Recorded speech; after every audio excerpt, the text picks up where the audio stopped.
Hi everyone, I'm Jeff Green, and I'll be offering the course Key Questions in Political Theory. It was designed to be part of the Paideia program.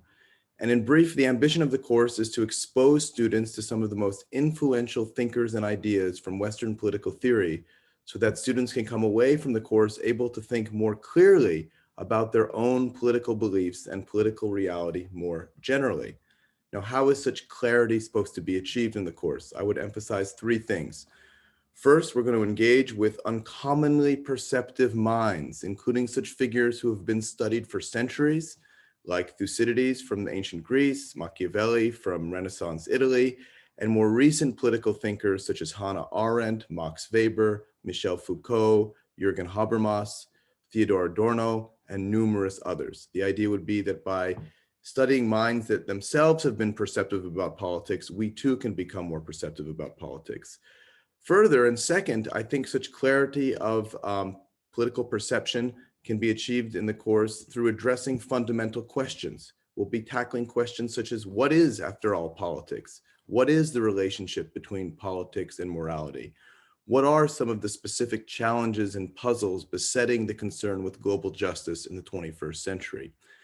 And third, I think the course aims to achieve clarity of thought and perception by making distinctions and through distinguishing different concepts, allowing us to see more clearly. So such distinctions that we'll be analyzing in the course include the distinction between liberalism and democracy. We have this notion of liberal democracy, but there are two components of it to try to understand that distinction. The distinction between reason and revelation as two sources of normative authority in the Western tradition. The distinction between thinking and knowing. The distinction between deontological and consequentialist ethical paradigms, the distinction between humanism and humanitarianism, or between being secular and being secularist, between following Michel Foucault, disciplinary forms of power and sovereign forms of power, or following Max Weber, the distinction between traditional grounds of legitimacy versus rational grounds of legitimacy versus charismatic grounds of legitimacy, or finally, the distinction following the work of Hannah Arendt between three types of human activities: labor, work, and action. Don't expect you to have a full understanding of what these distinctions are about. That's the point of the course.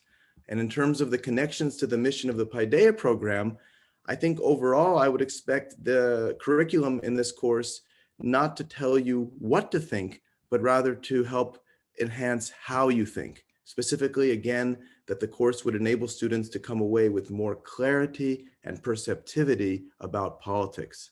And I suppose that the ultimate wager of the course is that clarity and perceptivity matter to how well we can operate as citizens, that clarity and perceptivity can make us better deliberators in politics, that clarity and perceptivity can help us better understand individuals who think differently from the way that we do, that clarity and perceptivity can help us clarify our own commitments and how we want to serve the public realm. And for all these reasons, then, clarity and perceptivity can make us more effective contributors to civic life. So I look forward to working with some of you next semester. Be well until then, and thanks very much.